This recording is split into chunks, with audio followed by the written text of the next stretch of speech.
I'm Pastor Bruce Barlow, and I get to serve our church family as one of our assistant pastors working in mobilizing seniors and missions and counseling and care.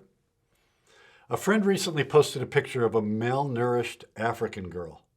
She was on her way to a food distribution and had fallen to the ground too weak to keep going. In the background in the picture was a vulture that had been lurking, following her. The photo stirred up emotion inside me just seeing it. What is that? Closer to home, there are children across the street at Jefferson Elementary and others across our community who will likely not be fed over the course of the weekend. Every time I hear about it, it stirs up something in me. What is that? Jesus talked about it in his most famous sermon, the Sermon on the Mount. We are now in the 5th week of our series on the Beatitudes, which come from an early section of the Sermon on the Mount recorded in Matthew chapters 5, 6, and 7. The Beatitudes are life-giving attitudes. They describe how those who belong to God relate to him and then relate to each other. In the last few weeks, we've looked at the Beatitudes that are focused on depending on God, the vertical relationship ones. Blessed are the needy, the sad, the underdogs, the hungry. Now we shift to Beatitudes that have to do with the outworking of our faith. These address how our faith should be acted out horizontally in relationship with others.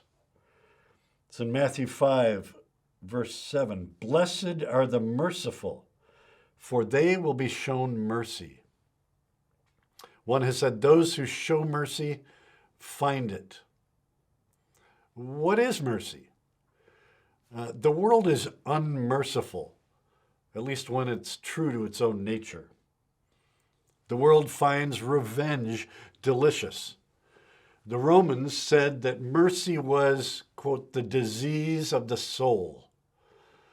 And the Jews in that day weren't much better. One of Jesus' parables was the Good Samaritan. The first 3 people in the story should have stopped and shown mercy to the wounded man. They did not.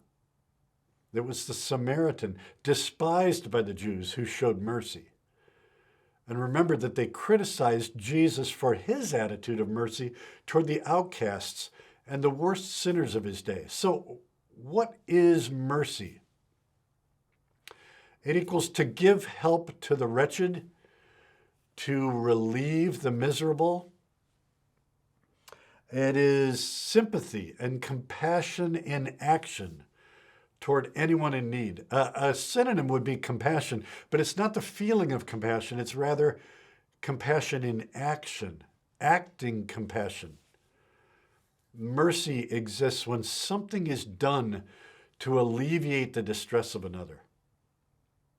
So think of mercy in terms of the gospel. Mercy is God taking action to do something about our distress, our brokenness, our sinfulness. He acted because of his love for us. He relieved our spiritual hopelessness. That's mercy. Mercy is compassion in action. A preacher back in the 1800s came across a friend whose horse had accidentally been killed. A crowd of onlookers expressed words of sympathy. Oh, it's too bad, the poor horse, the poor man, he's lost his means of transportation. The preacher stepped forward and said, I am sorry, $100. How much are you sorry? See, true mercy demands action. We all saw pictures from the December tornadoes down in Kentucky and other parts of the Mid-South. We sympathize, but we have mercy when we do something to relieve the misery. So we thank God for World Compassion Network and the Encompass Crisis Response folks, other groups like them. They need and deserve our support. They are ministries of mercy. Mercy is seeing someone hungry and giving him food. Mercy is seeing someone lonely and giving him company. Mercy is meeting the need, not just feeling it. compassion in action. Mercy is also forgiving. Merciful describes someone who forgives and pardons another who is in the wrong. So think in Genesis chapters 37 to 50, think of Joseph. His brothers are wrong. They wanted to kill him, but instead sold him into slavery. Years later, when Joseph revealed himself to his brothers, they were, quote, at his mercy, and were big time scared that he would give them what they deserved. But instead, he showed them mercy. There was compassion as he wept for their misery and their hunger. And then there was action as he met their needs. In Genesis chapter 50, verse 20 says, most of us know it, you meant evil against me, but God meant it for good. Mercy is forgiving. Mercy is the perfect corrective for people who are caught in bitterness. Those who are merciful, the Beatitude says, will receive mercy. Why are the merciful blessed?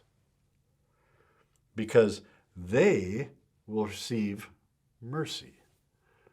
James chapter 2, verse 13 says, judgment is without mercy to the one who has shown no mercy. Blessed are the forgivers, is the way Matthew 5:7 is translated by one person. Blessed are the merciful, the forgivers. The forgivers are those whose hearts are governed by that compassion in action. They are blessed by God because they'll receive from God according to what they have given to or shown to others. Once a month here at church, because of your generosity, we hand out gas cards to folks from our community who are struggling financially, with their health, with their families, or all of the above. I learn about mercy, and I grow about it, and grow in it each time I get to talk and pray with the folks who come. We've developed ongoing relationships with some of the regulars who come month after month after month. See, initially, I have this internal pullback from them inside me.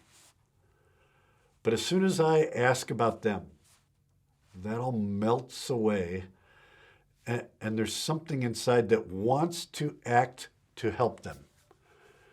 That's mercy. One of the strongest lessons from Jesus about mercy is in Matthew chapter 18, the parable of the unmerciful servant. If you're reading through the book of Matthew, you've been through that at least once, and you're going to discuss it in the conversation and application time in just a few minutes. It's an important passage for your group, your class, your family to spend some time talking about. The bottom line message of Matthew 18, 21 to 35 is that we cannot claim to have repented of our sins if we then turn around or are unmerciful toward the sins of others. The Lord, in this passage, is warning the religious person. Attends church, can recite the appropriate answers, leads an outwardly moral life, but holds a death grip on grudges. That's not mercy. Blessed are the merciful, for they will be shown mercy.